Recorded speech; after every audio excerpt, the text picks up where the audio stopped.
Senior Airman Sarah Chen wiped the grease from her hands as another fighter jet screamed overhead.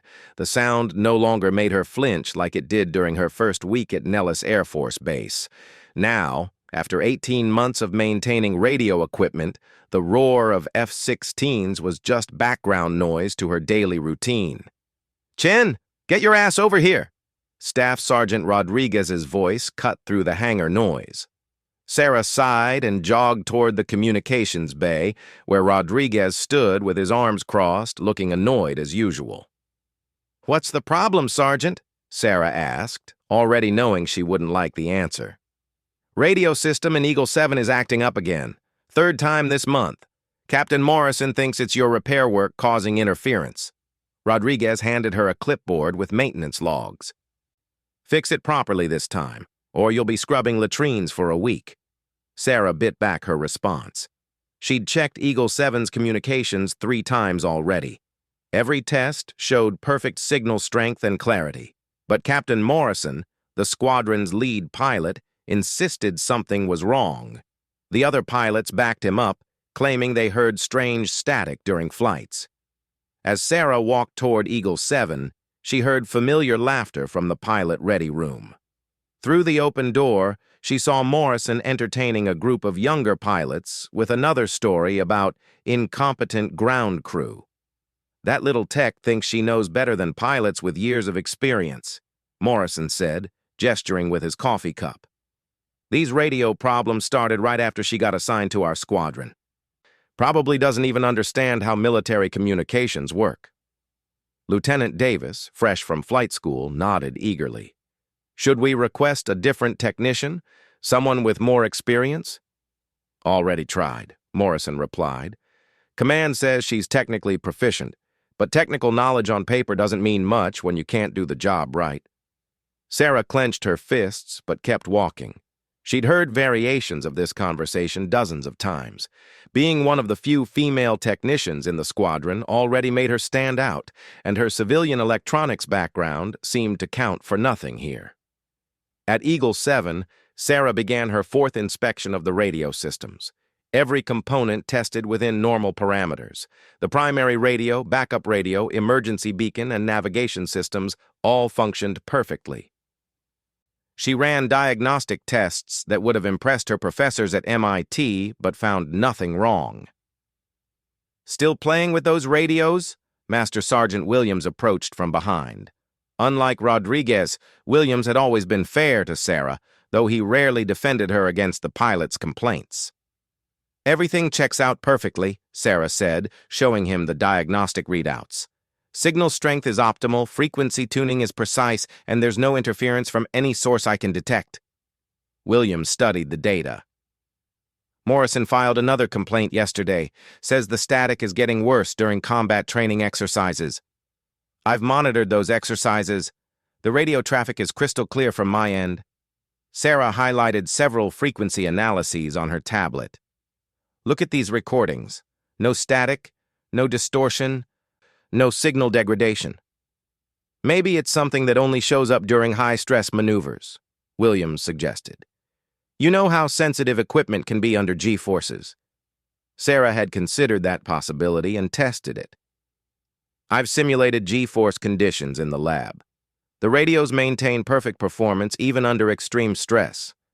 Whatever Morrison is experiencing, it's not equipment failure." Williams looked uncomfortable. "Look, Chen, I know you're good at what you do. Your technical scores are the highest I've seen. But pilots' lives depend on reliable communications. If Morrison says there's a problem, we have to take it seriously." "I understand that, Sergeant. But I can't fix a problem that doesn't exist." Sarah gestured at Eagle 7's radio bay. "I've replaced components, recalibrated frequencies, updated software, and verified every connection. The system is functioning flawlessly. Then why does Morrison keep complaining?" Sarah had theories about that, but voicing them wouldn't help her career. Instead, she said, "Maybe the problem isn't with Eagle 7's radios. Maybe it's interference from an external source that only affects certain flights." Williams raised an eyebrow. "Like what?" Could be atmospheric conditions, solar activity, or even equipment on other aircraft. Without more specific data about when and where Morrison experiences these problems, I can't narrow down the cause. That's a good point. Why don't you fly with Morrison on his next training mission? Monitor the radio systems in real time. Sarah's eyes lit up. She'd been requesting flight time for months, knowing that first-hand observation would help her diagnose any real problems. You think Morrison would agree to that? He wants this resolved as much as you do. I'll talk to him. An hour later, Williams returned with bad news. Morrison refuses to fly with you, says he won't risk having untrained personnel in his cockpit during combat exercises. I'm qualified for observation flights, Sarah protested. I've completed all the required safety training. That's what I told him. But he's within his rights to refuse. As pilot in command, he gets final say about who flies in his aircraft. Sarah felt frustration building. How could she solve a problem she wasn't allowed to observe? What about other pilots? Would any of them take me up? Williams shook his head. Morrison's got seniority. The younger pilots follow his lead. You won't find anyone willing to go against him. That evening, Sarah stayed late in the electronics lab, poring over technical manuals and radio frequency data. She'd built her first radio at age 12 and had been fascinated by communications technology ever since. Her MIT professors had praised her intuitive understanding of electromagnetic theory, but none of that mattered here, where pilot testimonies carried more weight than technical evidence. The lab door opened, and Airman First Class Torres entered. He was one of the few people who'd been friendly to Sarah since her arrival. As a radar technician, he understood the challenges of diagnosing electronic problems. Still fighting the phantom radio gremlins? Torres asked, setting down 2 cups of coffee. Thanks, Sarah said, accepting the coffee gratefully. I'm starting to think Morrison is imagining things. Every test I run shows perfect performance. You know what the other guys are saying, right? Torres looked around to make sure they were alone. They think you're not up to the job, that you're making mistakes and covering them up. Sarah had suspected as much. And what do you think? I think you're the best electronics tech on this base. I've seen your work. Your repairs last longer and work better than anyone else's. But perception matters in the military, and right now, perception is working against you. So what am I supposed to do? I can't fix a problem that doesn't exist. Torres thought for a moment. Maybe you're approaching this wrong. Instead of trying to prove the radios work perfectly, maybe you should figure out why Morrison thinks they don't. I've tried to observe his flights, but he won't let me. There are other ways to gather data. What about reviewing flight recordings? Or talking to air traffic control? They monitor all radio communications during training exercises. Sarah sat up straighter. She hadn't thought of approaching the problem from that angle. That's brilliant. If there really is static or interference, air traffic control would hear it too.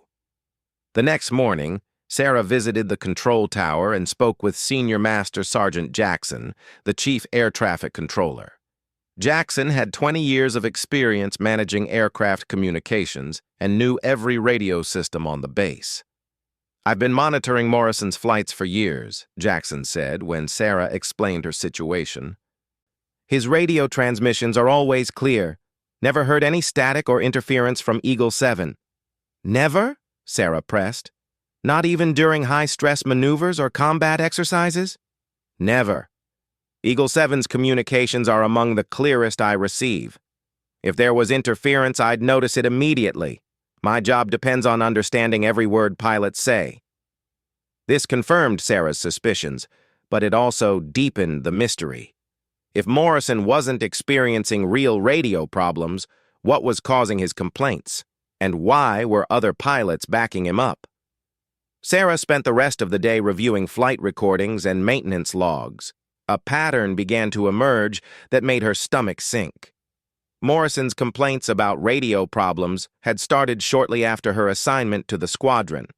The timing wasn't coincidental.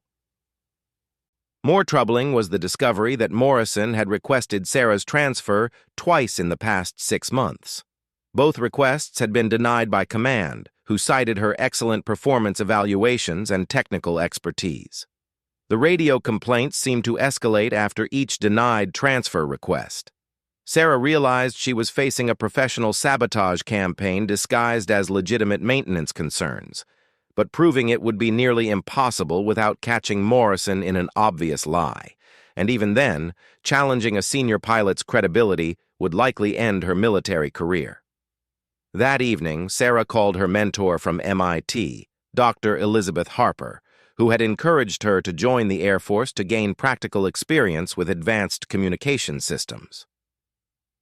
"It sounds like you're dealing with workplace politics rather than technical problems," Dr. Harper said after hearing Sarah's story. "Unfortunately, this kind of thing happens in male-dominated fields. The question is whether you want to fight it or find a way to work around it." "I just want to do my job properly," Sarah said. "But how can I maintain radio equipment when the pilots won't trust my work no matter what I do?" "Sometimes you have to wait for the right opportunity to prove yourself. When that moment comes, make sure you're ready to act decisively." Sarah didn't know it yet, but that opportunity was coming sooner than anyone expected. In 3 days, Morrison would take Eagle 7 on a routine training mission that would become anything but routine. And when disaster struck, Sarah's despised radio expertise would be the only thing standing between a pilot and certain death. For now, though, she could only continue doing her job with professional excellence, hoping that someday her skills would be recognized for what they truly were. Tomorrow would bring another day of Morrison's complaints and her colleagues' skepticism. But Sarah Chen had survived MIT's brutal engineering program and military basic training. She could survive this too. As she prepared for sleep, Sarah reviewed her technical manuals one more time. Every frequency, every circuit, every protocol was burned into her memory. When the moment came to prove herself, she would be ready. The lives that depended on perfect communications would not be lost due to her inadequacy. The radios worked perfectly. Soon, everyone would know it. The alarm klaxon shattered the afternoon quiet at Nellis Air Force Base. Sarah Chen looked up from her workbench, where she'd been calibrating radio equipment, her heart immediately racing as the emergency tone echoed across the hangar. In 18 months on base, she'd heard that alarm only during drills. "All personnel to emergency stations!" The base commander's voice boomed over the intercom. "This is not a drill. Aircraft emergency in progress." Sarah grabbed her emergency radio kit and sprinted toward the control tower. As the senior communications technician on duty, she was required to report for any aircraft emergency that might involve radio failure. The irony wasn't lost on her that the same radio systems Morrison constantly complained about might now be critical to saving someone's life. In the control tower, chaos reigned. Senior Master Sergeant Jackson hunched over his radio console, his usual calm demeanor replaced by intense concentration. Multiple screens displayed aircraft positions, weather data, and emergency protocols. "What's the situation?" Sarah asked, setting up her backup radio equipment. "Eagle 7 lost contact 20 minutes ago during a training mission over the desert," Jackson replied without looking up. "Last transmission indicated engine problems and possible hydraulic failure. We've lost all radio contact." Sarah's blood ran cold. Eagle 7 was Morrison's aircraft, the same F-16 she'd been maintaining and testing for months. The same plane Morrison insisted had radio problems that didn't exist. "Could be equipment failure," suggested Lieutenant Colonel Barnes, the operations officer. "Morrison filed multiple complaints about radio interference on that aircraft." "The radios were functioning perfectly during pre-flight checks," Sarah said firmly. "I personally verified all systems 3 hours ago." Barnes gave her a skeptical look. "Then why can't we reach him?" Before Sarah could respond, Jackson held up his hand. "Wait, I'm getting something." He adjusted his headset and fine-tuned the radio frequency. Static filled the control tower, punctuated by a weak, distorted voice. "Mayday? Eagle 7? Engine failure? Hydraulics gone? Can't reach base?" The transmission was barely audible through heavy interference. Jackson tried to respond, but got only static in return. "Eagle 7, this is Nellis Tower. Do you copy?" Nothing but electronic noise. "The signal's too weak," Jackson said, adjusting multiple controls. "Something's interfering with our communication." Sarah studied the signal analysis on her equipment. The frequency patterns were unlike anything she'd seen before. This wasn't normal atmospheric interference or equipment failure. The signal degradation showed characteristics of active jamming. "Sergeant Jackson, can you patch me into the emergency frequency?" Sarah asked. "I want to try something." "You're not authorized for direct pilot communication during emergencies," Barnes interrupted. "Let the experienced controllers handle this." "Sir, with respect, I know Eagle 7's radio systems better than anyone on this base. If there's any way to establish contact, I can find it." Jackson looked at Barnes, who reluctantly nodded. The situation was too desperate for normal protocols. Sarah connected her equipment to the tower's main radio system and began scanning frequencies. Morrison's transmissions were coming through on multiple channels simultaneously, suggesting his radio was automatically switching frequencies to find clear air. This was exactly what the system was designed to do when facing interference. "Eagle 7, this is Nellis Communications," Sarah transmitted on the primary emergency frequency. "We're reading your distress signal. Please respond on frequency 243.0. Static answered her. Sarah tried again on the backup frequency.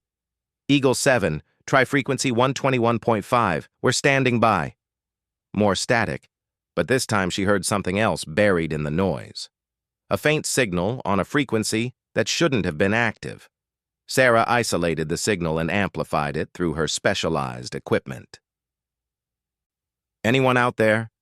Losing altitude fast? Need immediate assistance?" Morrison's voice was weak, but clear on the isolated frequency. Sarah realized his radio was functioning perfectly, but something was jamming the primary emergency channels. The pilot was desperately trying to reach help on any frequency that would work. "I've got him," Sarah announced. "He's transmitting on frequency 138.7. Someone's jamming the emergency channels." Jackson immediately switched to 138.7 and heard Morrison's voice clearly. "Eagle 7, this is Nellis Tower. We have you now. What's your status?" "Nellis Tower, thank God!" Morrison's relief was audible. "Complete engine failure at Angels 15. Hydraulics are gone. Controls barely responding. I can see the ground coming up fast." "What's your position?" "Eagle 7. About 40 miles northwest of base, heading 270. I can see the interstate, but nothing else looks familiar. Visibility is dropping fast." Barnes grabbed the microphone. "Morrison, you need to eject immediately. At your altitude and rate of descent, you have maybe 2 minutes before impact." "Negative, Tower. Ejection system isn't responding. Manual backup failed. I'm stuck in this bird." A chill ran through the control tower. Without ejection capability, Morrison would have to attempt a dead-stick landing with no engine power and minimal control authority. The chances of survival were almost zero. Sarah's mind raced through everything she knew about F-16 emergency systems. She'd studied every technical manual and knew the aircraft's capabilities better than most pilots. An idea began forming. Desperate, but possibly workable. "Captain Morrison," Sarah transmitted, taking over the radio. "This is Senior Airman Chen. I need you to listen carefully. I'm going to walk you through an emergency landing procedure." "Chen?" Morrison's surprise was evident even through the radio static. "What are you doing on the emergency frequency?" "Trying to save your life, sir. I need you to trust me and follow my instructions exactly." Barnes tried to take the microphone away. "Airman, you're not qualified to give emergency landing instructions. That requires a pilot or certified controller." Sarah held firm. "Sir, I know Eagle 7 systems better than anyone here. Captain Morrison complained about radio problems for months. I learned every detail of that aircraft trying to fix issues that didn't exist. If anyone can talk him through this, it's me." Jackson looked at the situation display. "Morrison's at 8,000 feet and dropping fast. We don't have time for jurisdictional disputes. Let her try." Barnes reluctantly stepped back, and Sarah took control of the emergency communication. "Captain Morrison, what's your airspeed?" she asked. 180 knots and decreasing. Controls feel sluggish. I've got maybe 30% authority on stick and rudder." Sarah pulled up the F-16's emergency procedures manual on her tablet. She'd memorized most of it during her months of radio testing, but wanted to be absolutely certain of every step. "Okay, sir. First, I need you to configure for emergency landing. Gear down, flaps to landing position. Gear's already down. Flaps are responding. That's something, at least. Good. Now, with your limited hydraulics, you're going to have to use manual reversion mode. There's a backup control system that bypasses the primary hydraulics." "I know about manual reversion, Chen, but I've never actually used it in a real emergency." "You're going to do fine, sir. The key is smooth, gentle inputs. No sudden movements. The manual reversion system amplifies control inputs, so small movements will have big effects." Sarah could hear the strain in Morrison's voice as he fought to control the crippled aircraft. Through her radio equipment, she could also hear the wind noise and vibrations that indicated the F-16 was in serious trouble. "Chen, I'm down to 5,000 feet. I need a place to land, and I need it now." Sarah had been studying satellite maps of the area while talking Morrison through the emergency procedures. The desert terrain was rough and unsuitable for landing, but there was one possibility. "Captain, can you see Interstate 15 to your south?" "Yeah, I can see a highway. Look straight for several miles." "That's your best option. I-15 has a long straight section with minimal traffic. You'll need to treat it like an aircraft carrier approach. Come in low and fast, then use the roadway to slow down." "Land on a highway? Chen, are you insane?" "It's been done before, sir. The road surface is designed to handle heavy truck traffic. An F-16 weighs less than a fully loaded semi.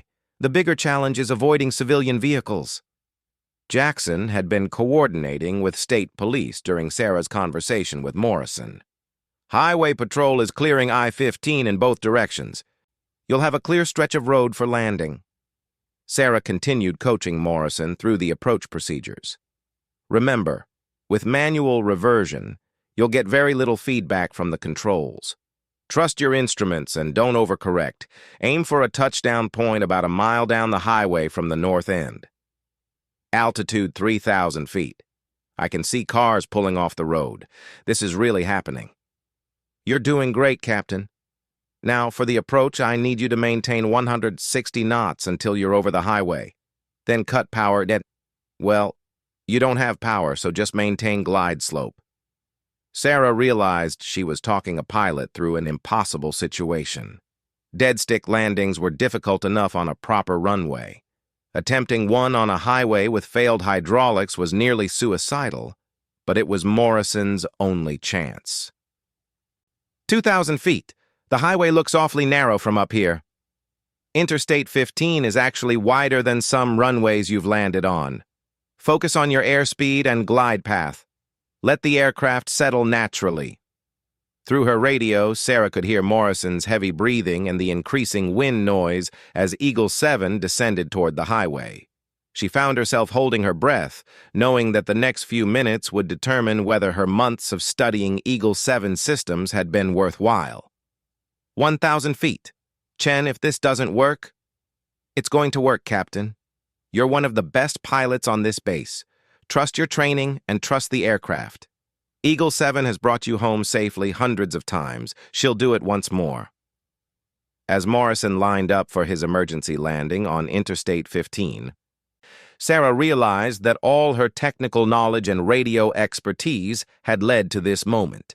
The same systems Morrison had complained about were now the only thing keeping them connected during the most critical flight of his career.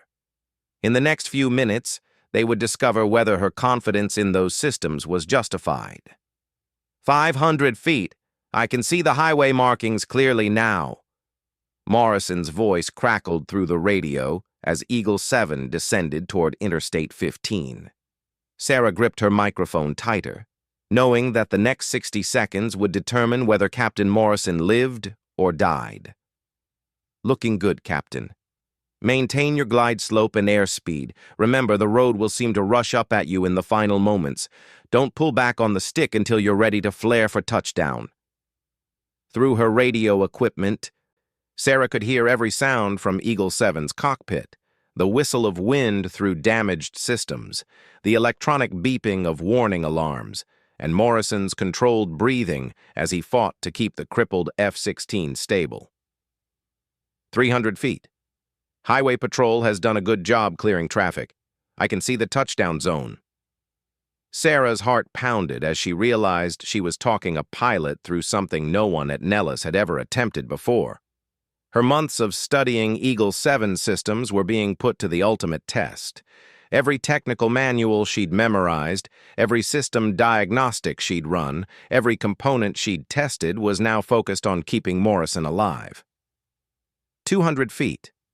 Controls are getting mushy. Manual reversion is barely responding. That's normal, sir. The system is designed to provide maximum control authority at higher speeds. As you slow down, response decreases. Use gentle pressure and trust the aircraft. In the control tower, everyone watched the situation display showing Eagle 7's position relative to the highway. The aircraft's descent rate and speed looked acceptable, but landing a military fighter on a civilian road had never been attempted at Nellis. Sarah was improvising based on theoretical knowledge and desperate hope. 100 feet. Chen, I can see individual lane markers. This is either going to work perfectly or fail spectacularly. It's going to work, Captain. You've trained for emergency landings your entire career. This is just a different kind of runway. Through her radio, Sarah heard the subtle change in wind noise that indicated Morrison was beginning his landing flare. The next few seconds would be critical. Too aggressive a flare would cause a stall and crash. Too shallow would result in a high-speed impact with the roadway. 50 feet, flaring now. Come on, Eagle 7, don't let me down. The radio filled with the sounds of touchdown, squealing tires, the roar of aerodynamic braking, and Morrison's voice calling out his speed as Eagle 7 settled onto Interstate 15. Touchdown! 140 knots and slowing. Brakes are working. 120 knots. 100 knots. Chen, we're down and rolling. The control tower erupted in cheers, but Sarah remained focused on the radio. The landing was successful, but Morrison wasn't safe yet. A disabled F-16 rolling down a highway at 100 knots still presented enormous risks. Outstanding, Captain. How are your brakes holding up? Better than expected. 80 knots now, 60 knots. I can see emergency vehicles approaching from both directions. Sarah monitored Morrison's progress as Eagle 7 gradually slowed to taxi speed on the highway. Fire trucks and ambulances converged on the scene, ready to assist if anything went wrong during the final moments of the emergency. Full stop, Morrison reported. Eagle 7 is down safely on Interstate 15. Emergency vehicles are surrounding the aircraft now. The control tower erupted again, this time with sustained applause. Jackson clapped Sarah on the shoulder, grinning broadly. Outstanding job, Chen. That was the best emergency communication I've ever heard. But Lieutenant Colonel Barnes looked skeptical. Let's wait until we understand what caused the emergency before celebrating. If there was an equipment failure... Sir, Sarah interrupted. Eagle 7's radio systems performed flawlessly during the emergency. The problem wasn't equipment failure. Someone was jamming our emergency frequencies. Barnes frowned. Jamming? That's impossible. Who would jam military emergency communications during a training exercise? Sarah had been thinking about that question since first detecting the interference. The jamming patterns were sophisticated and targeted specifically at military emergency frequencies. This wasn't random interference or equipment malfunction. "I recorded the entire emergency communication," Sarah said, connecting her equipment to the tower's analysis system. "Look at these frequency patterns. The jamming was deliberate and precisely tuned to disrupt military communications." Jackson studied the analysis. His expression grew grim as he recognized the implications. "This wasn't equipment failure. Someone deliberately tried to prevent us from communicating with Eagle 7. Within an hour, Morrison was back at Nellis undergoing medical evaluation, while investigators examined Eagle 7 on Interstate 15. The F-16 had suffered complete engine failure due to a manufacturing defect in a critical component. The hydraulic system had failed as a secondary effect of the engine failure. Morrison's emergency was genuine and potentially fatal. More disturbing was the discovery that sophisticated jamming equipment had been detected operating from a location near the training area. The equipment was designed to disrupt military communications and had been activated just as Eagle 7 encountered its emergency. Without Sarah's ability to find alternative frequencies and maintain contact, Morrison would have crashed in the desert with no hope of rescue. Sarah was in the communications lab writing her technical report when Morrison appeared in the doorway. The pilot looked exhausted but grateful. His flight suit was wrinkled and stained with sweat from his harrowing experience. "Mind if I come in?" Morrison asked quietly. Sarah looked up, surprised. "Of course, Captain. How are you feeling?" Morrison sat down across from Sarah's workbench. For a long moment, he didn't speak. When he finally looked at her, his expression was a mixture of embarrassment and genuine respect. "I owe you an apology," Morrison said. "Actually, I owe you a lot more than an apology. You saved my life today." Sarah set down her technical report. "I was just doing my job, sir." "No, you were doing a lot more than your job. You talked me through an impossible landing using knowledge I didn't even know you had. But more than that, you did it despite the way I've treated you for the past year." Morrison ran his hands through his hair, clearly struggling with what to say next. "I was wrong about the radio problems. I was wrong about your technical abilities, and I was especially wrong about your dedication to this squadron." Sarah had wondered when this conversation would happen. "Why, Captain? Why did you keep complaining about radio problems that didn't exist?" Morrison was quiet for a long moment. "Because I'm an idiot," he said finally. "Because I let my prejudices and ego get in the way of recognizing genuine competence. You were young, civilian-trained, and different from the technicians I was used to working with. Instead of giving you a chance to prove yourself, I decided you weren't qualified for the job." "The radio complaints were intentional?" Morrison nodded reluctantly. "I convinced myself that your repair work was substandard. When I couldn't find real problems, I exaggerated minor issues. The other pilots followed my lead because I had seniority and experience." Sarah felt a mixture of vindication and disappointment.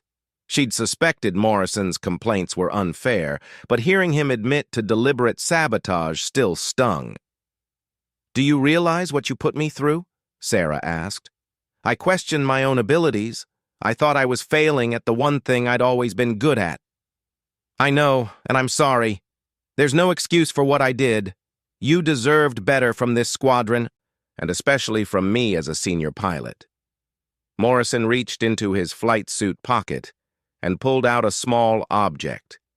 It was Sarah's radio frequency analysis chart, the one she'd given him months earlier to prove Eagle 7 systems were working perfectly.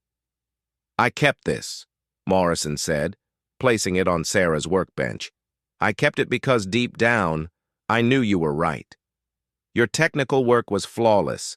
I just couldn't admit it without admitting I was wrong about everything else." Sarah picked up the frequency chart, remembering how frustrated she'd been when Morrison dismissed her evidence. "What changed your mind?" "Besides you saving my life, the investigation revealed something interesting about those jamming signals. They've been operating intermittently for months, targeting specific aircraft during training exercises. Someone has been testing our communication security." Sarah's eyes widened. You think today's emergency was connected to the jamming? Possibly. The engine failure was mechanical, but the jamming prevented us from requesting immediate assistance. If you hadn't found that alternative frequency, I would have crashed in the desert. My emergency locator beacon wasn't working either, apparently damaged by the same interference. This revelation put Morrison's months of complaints in a new light. You were experiencing real interference, Sarah said slowly. Your radio problems were genuine. Some of them, apparently. But instead of working with you to identify the source, I blamed you for causing them. I made the situation worse by undermining your credibility. Morrison stood up and extended his hand. I'm recommending you for commendation for your actions today. But more importantly, I want to start over. If you're willing, I'd like to work with you properly from now on. Sarah shook his hand, feeling a weight lift from her shoulders. I'd like that, Captain. Over the following weeks, the investigation into the jamming equipment revealed a sophisticated intelligence-gathering operation. Foreign agents had been monitoring and disrupting military communications as part of a broader espionage effort. Sarah's technical expertise proved crucial in identifying the source and developing countermeasures.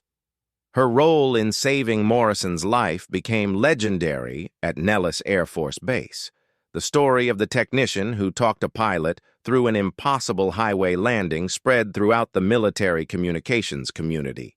Sarah received multiple commendations and was fast-tracked for promotion, but the most meaningful change was in her daily work environment.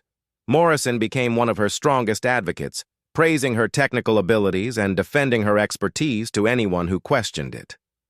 The other pilots, embarrassed by their previous skepticism, began treating Sarah with the respect her skills had always deserved.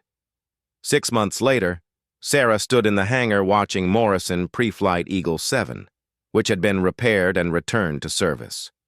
The F-16's radio systems hummed with perfect clarity, their performance optimized by Sarah's ongoing improvements to the squadron's communications equipment. How are the radios looking today, Chen? Morrison asked with a grin. Perfect as always, Captain, Sarah replied, showing him the diagnostic readouts. Though I've added some new countermeasures against jamming. Should give you better performance during training exercises. Morrison nodded approvingly. Outstanding. I trust your work completely. As Eagle 7 taxied toward the runway, Sarah felt a deep satisfaction in knowing her technical expertise was finally valued for what it truly was. The radios worked perfectly, the pilots trusted her abilities, and she had proved that competence and dedication mattered more than prejudice and politics. The young woman who had once been mocked for her civilian background and questioned expertise had become the squadron's most respected technician. Her radio call had indeed rescued Eagle 7, but more than that, it had established her rightful place among the professionals who kept military aircraft flying safely. Sarah Chen had proven that when lives were on the line, technical excellence was what mattered most, and she was very, very good at what she did.